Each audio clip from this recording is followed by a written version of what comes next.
What is up, everyone, and welcome to Now Next Never, our show where we talk about what's happening now, what's happening next, and what may never happen in the world of investing, stocks, crypto, NFTs, and so much more. I'm Nicole Casperson, and with me, as always, hanging out are my co-hosts Delana Saparu and Zaid Admani. What is up, guys? It is Monday. We have a saucy show cooked up for you guys. Zaid, what's on the docket? What's up, Nicole? What's up, Delano? Saucy show. I like it. Yeah, no, we have a great show today. I know a lot of you guys got an hour or less sleep this weekend, but we're going to try to wake you guys up with the show. Starting off with Rihanna, one of my favorite artists of this century. She is shining brighter than a diamond with their company, Fenty, looking at a $3 billion valuation. We're going to talk about that. We're going to be talking about Netflix putting the competition on red notice as they're trying to aim for 500 million subscribers. Well, I have some strong opinions about that. Next up, we're going to talk about what happens to your crypto when you die. Never thought that I'd be having that conversation. So we're going to discuss that. And then how some New Yorkers think OnlyFans is the only way to pay for New York City rent. I've been hearing a lot about New York City rent in the news and how it's going up. So we're going to be discussing all of that. Hey, Nicole and Zaid, it is so good to see you guys again after a weekend. I'm so excited for you, all of you watching at home. We have such a great show. We're going to talk about all those headlines and what it means for you and your money. So do me one quick favor. Make sure you like, subscribe, and also hit that notification button so you know every day and every time we are going live, because we have a lot of hot takes, we have a lot of cold facts, and we're going to get into it right now.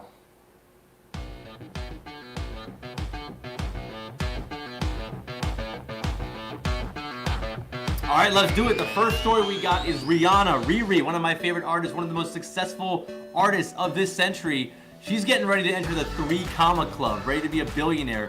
Her lingerie company, Fenty, is looking to IPO here shortly at a $3 billion valuation.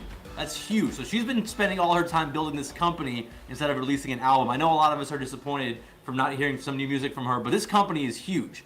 And I think the big story here, guys, is that entertainers are now making the majority of their money from businesses, from opening up brands, from opening up merch, like what Rihanna is doing. I mean, we know Kanye's been doing that, Jay-Z, P. Diddy, Kim Kardashian, Dr. Dre, just to name a few. I mean, I see this as a trend to continue as entertainers become entrepreneurs. I'd like to get your take. I mean, I know, Nicole, you're a big Rihanna fan, right? Huge Riri fan and love seeing more women entering entrepreneurship and making room in the Billionaires Boys Club. More feed about Riri being a billionaire and a little less about Jeff Bezos and Elon Musk, please. Anyways, the big picture story here for me is the consumer trend. All right, inclusive product offerings are creating a greater return and relevance for artists.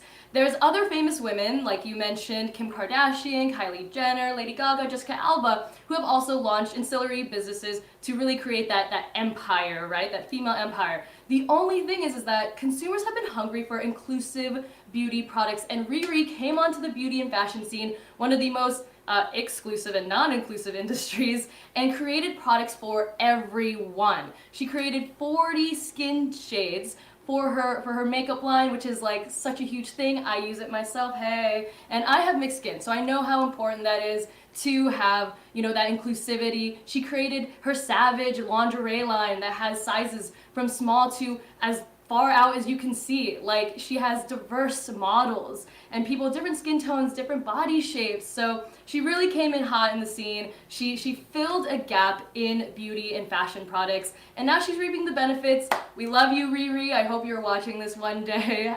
Please feel free to invite me to the fashion show. I'd be happy to report on it. I love this. I think you mentioned something really cool. All that you just said just pointed to the business savviness of Rihanna, of Riri. And like, as an investor, how do we actually get to back her? Like, that's what I was thinking about. Like, is there a way that we would be able to be in her private funding rounds?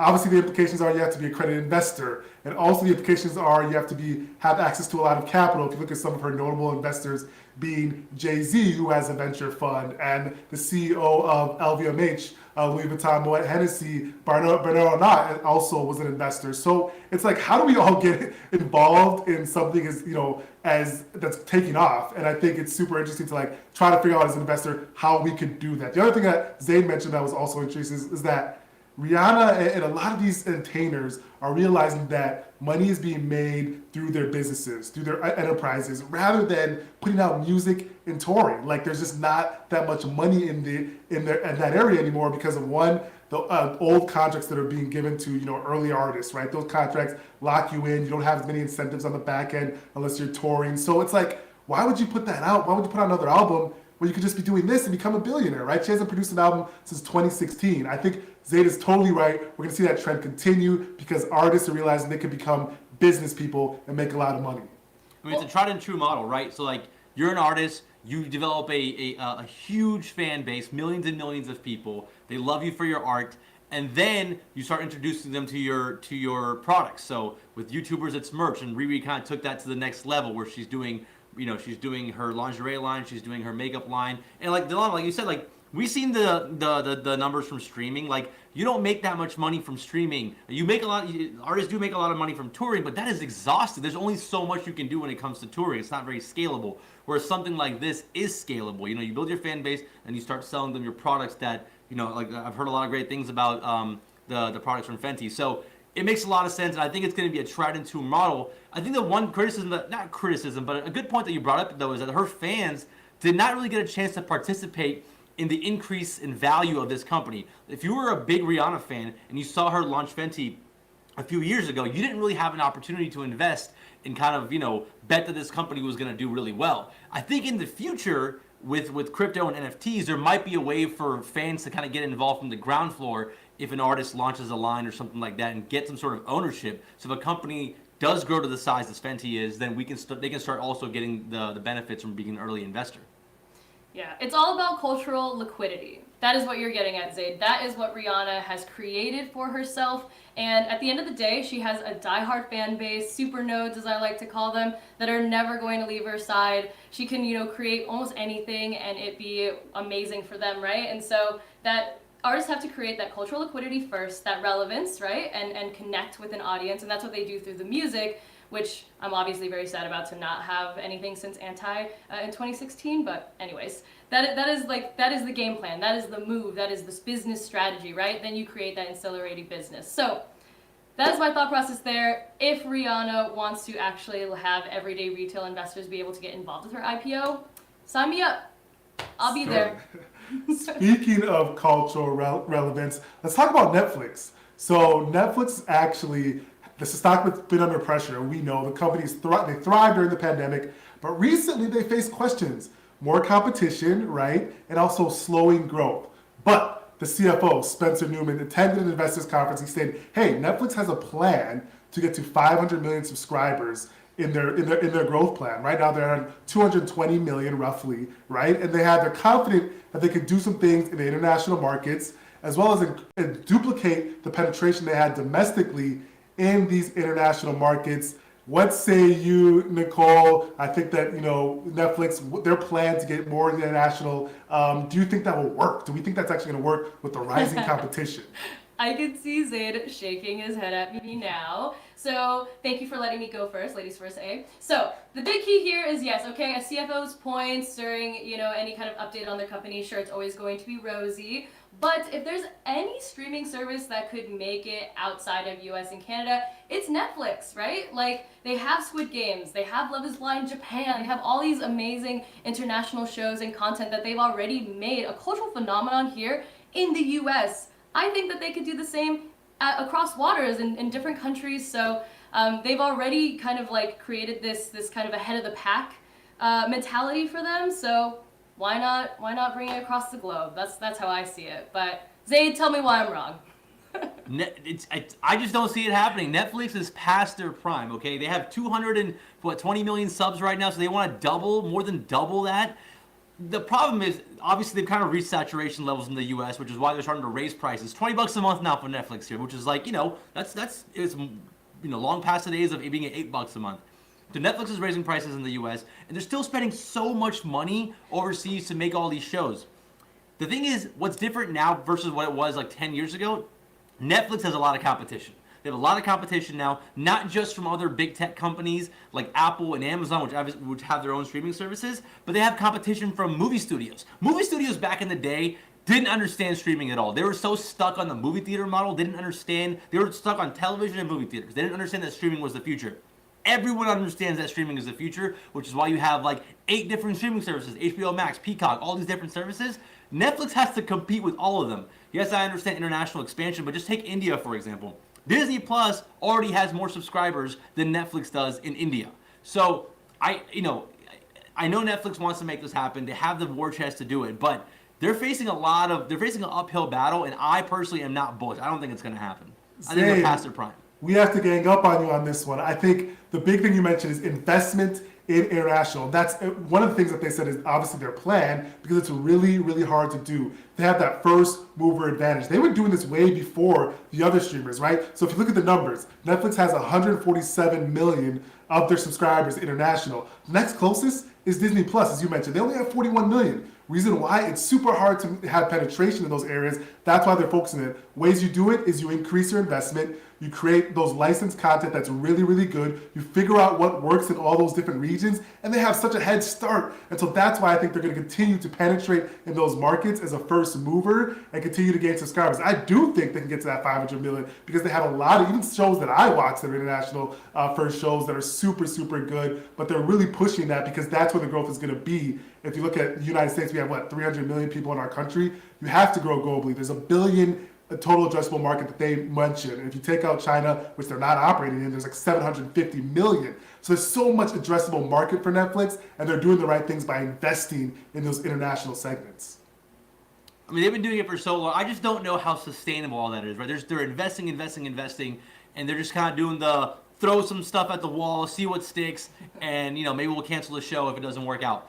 I just don't know how much longer you can spend that kind of money and keep growing. I mean, at some point, they're going to feel the pressure of profitability. They're going to feel the pressure of not spending all that cash. So if they can keep that cash spend as long as they want to and try to get to that goal, maybe they'll get to it. But again, they got a lot more competition. So the Apples and Amazons of the world, I don't think they're going to let Netflix just kind of dominate the international market like they kind of did in the U.S. market. I think it's going to be a lot more of a competition now than it was, like I said, 5 to 10 years ago.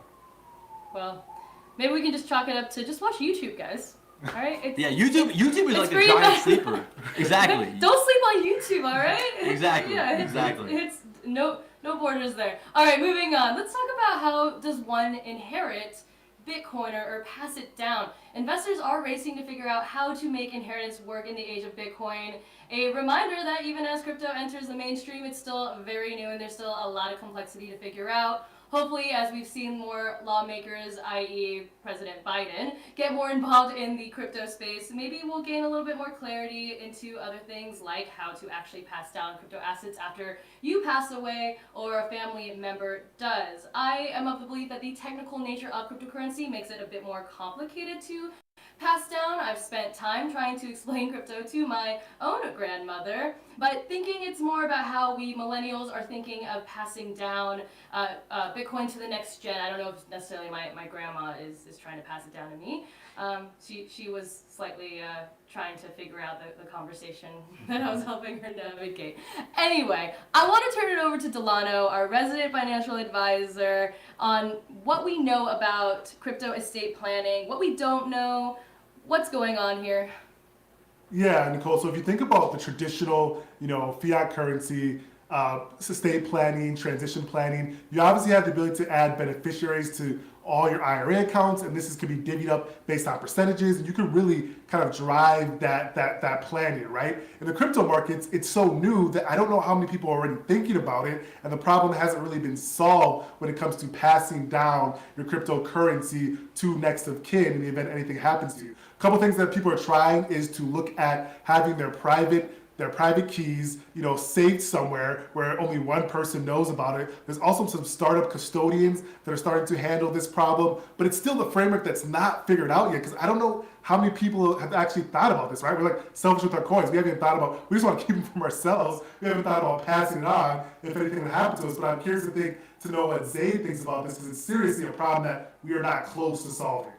Yeah, I mean, no one's talking about this, right? Everyone's still trying to figure out what cryptocurrency is, especially like the older people that have invested in it, right? Maybe your grandma or your parents invested, a few $100 in Bitcoin, 5 years ago, and now it's worth a decent amount. So No one's talking about it. We don't have infrastructure. We don't have laws. So I've heard some creative stories of people like taking their private keys, putting it in a safe, or having a set of instructions in a safe that's going to get passed down to their inheritors once it's been once they pass away. I even saw someone have like a treasure map or something of like ripping up their private keys in like 8 different locations and have a treasure map of where all of them are saved to only the people that are supposed to inherit it would understand the clues. Like I'm hearing some really crazy stories on Reddit and other places. So we don't really have a good system of this. We don't have laws in place for it. There's no infrastructure. Delano, you mentioned there are some startups that are working on it, but again, it's still super, super new. And we're talking about a lot of money here.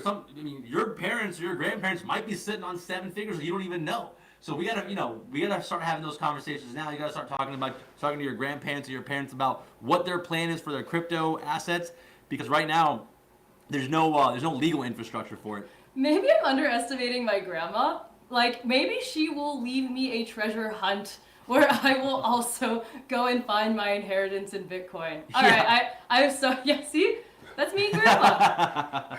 that's the conversation I was telling you guys about. Love it. Like, Oh, yeah, I know. I can, thanks, Lola. Anyway, we can only hope that is a reality, but how fun would that be? It's interesting to think about, like, Bitcoin and cryptocurrency is supposed to be very, like, future-facing, but then to bring that back into, like, a physical treasure hunt, but... Anyways, thank you for breaking that down, Delano. I definitely was not sure how to navigate this one. Yeah, there's so much in there, especially we just all have to be thinking about it, especially just with not just cryptocurrency, but with our IRAs, their parents' IRAs, have that conversation with them because, sometimes it gets to a point where you don't want it to be too late, where you haven't figured that out. If you start early having the conversation with your parents, with your loved ones, it's the best thing you can do. So glad that we have you here to clarify that. All right, well, moving on to something else is how I'll describe it. But 1 in 5 New Yorkers are saying they would have an OnlyFans account if it kept them in New York City. I love New York City.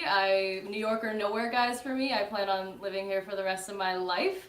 I end up moving to Bushwick in Brooklyn when my Manhattan rent was pushed up by $1,200 because I guess buildings in New York decided, hey, the pandemic's over, so too bad, so sad about any of your financial woes, and enjoy $1,200 extra in rent or get the F out.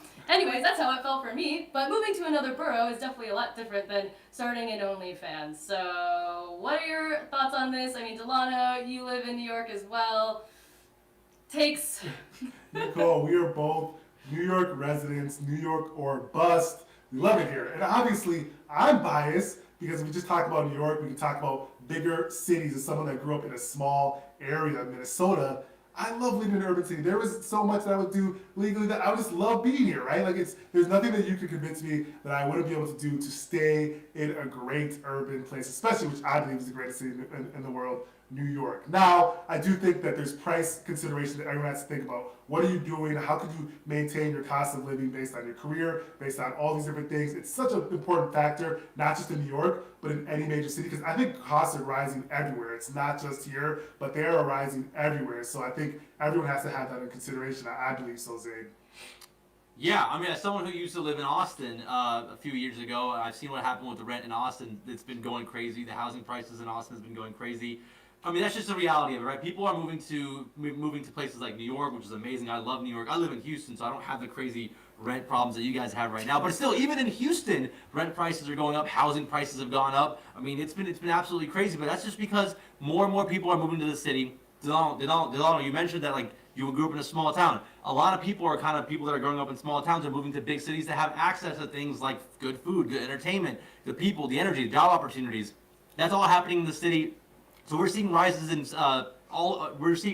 rent and all over the country. This is not just a New York problem. As far as that survey, though, I don't believe that 1 in 5 people in New York are gonna start an OnlyFans. I think that's just one of those like silly surveys that someone probably on the street approached like, hey, would you start an OnlyFans to stay in New York? And like 1 in 5 people just said it as a joke, probably. So I don't believe that stat. But regardless, like the bigger point is that cost of living in cities is going up, and I just don't see that trend reversing anytime soon as more and more people go to the city from all over the country.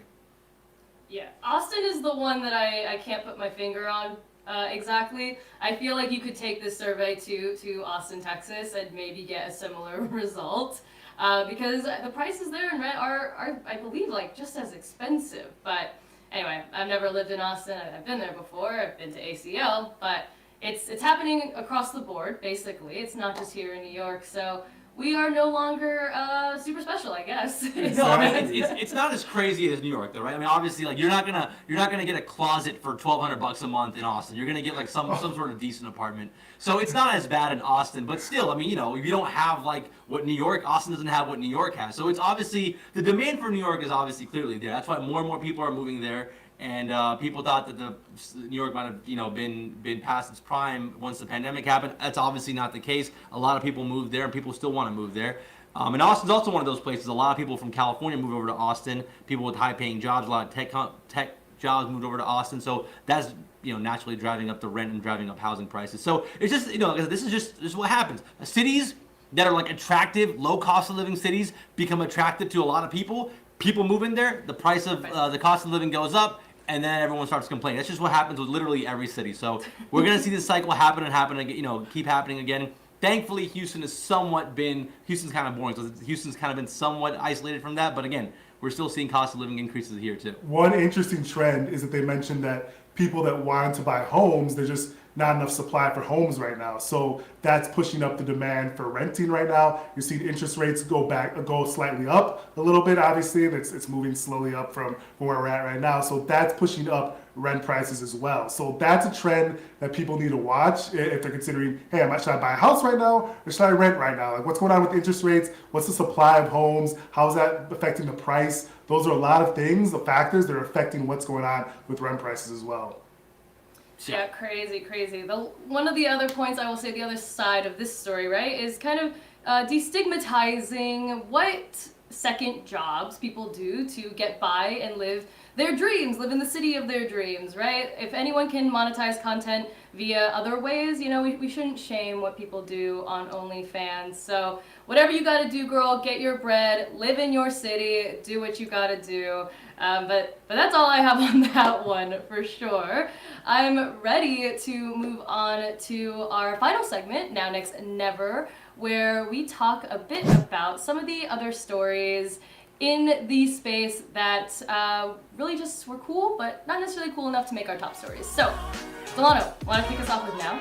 Yes, he's back. All right, everyone. Tom Brady announced on Sunday that he's returning to Tampa Bay Buccaneers for his 23rd season in the NFL. He spent a little over a month with his wife and kids, who I believe are wonderful. But he said, hey, that's enough. I'm going back to put on the pads and play some football, all right? And what is interesting is that his last touchdown pass was auctioned on Saturday for over $500,000. Right after that, he announced that he was coming back the next day. So it brought up an interesting question, like what is happening with Tom Brady collectibles? What happens to collectibles for legendary athletes overall? I believe, it's speaking specifically about Tom Brady, that the price of his collectibles are going to increase because he's only adding to his legend. He was already a legend prior to retiring. Now he's coming back and adding to it. He's still one of the best quarterbacks in the NFL.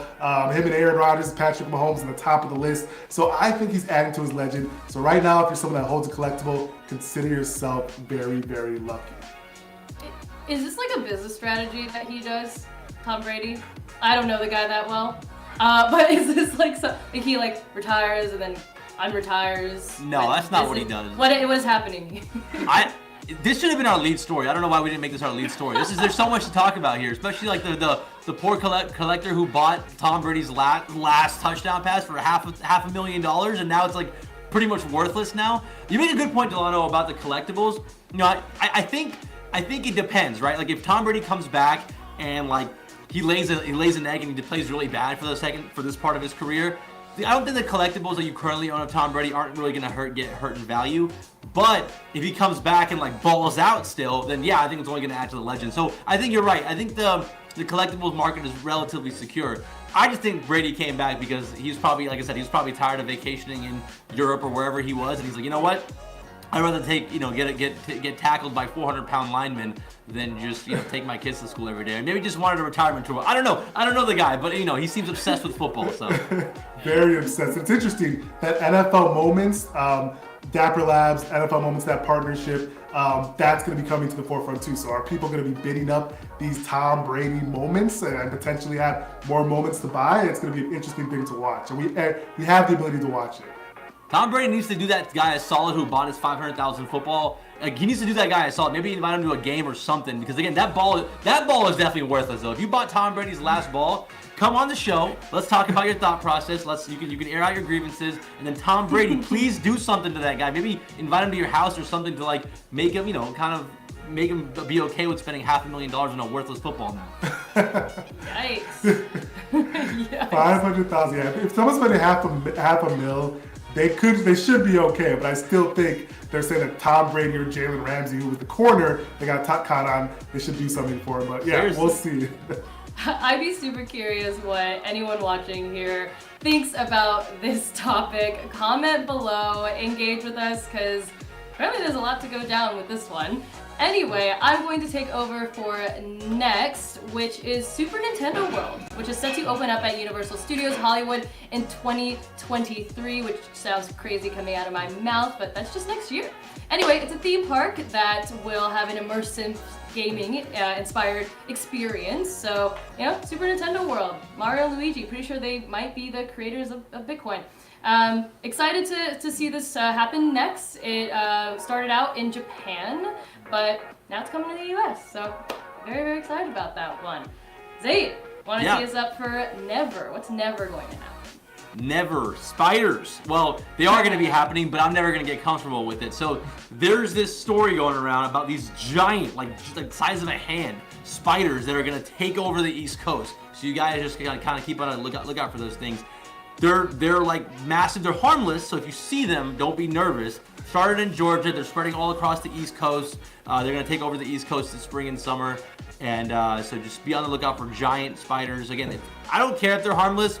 I'm still going to freak out. The one good thing, though, apparently, is like these spiders will get rid of all your pests. It's like free pest control.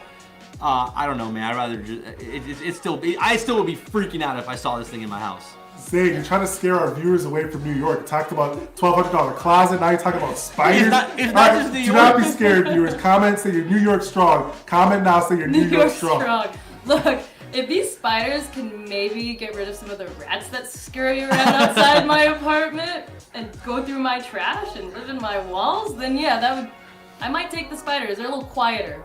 Just to be clear, this is not just a New York thing, all right? This is going to be all over the East Coast, up and down the East Coast. So if you're living anywhere on the East Coast, just keeping a lookout for these things. And I honestly, if you have like any pictures of them, because I've heard people already talking about they're already spreading to like South Carolina, Georgia. So send me some pictures. Because I'm curious to know what they look like in real life. I've seen some like Google images, but I want to see like people next to them and get like a feel for like what they actually look like. All right, Google that if you dare. Thank you so much, Zayd and Madi, for fueling our Monday nightmares. Very much looking forward to bed tonight. Anyways, that does it for our show today. Thank you guys so much for joining us. We go live every single day covering all the finance and business news that you should be paying attention to. Be sure to like, comment, subscribe, hit that notification button to stay tuned with us every single day. We'll see you tomorrow. Have a good week. Peace.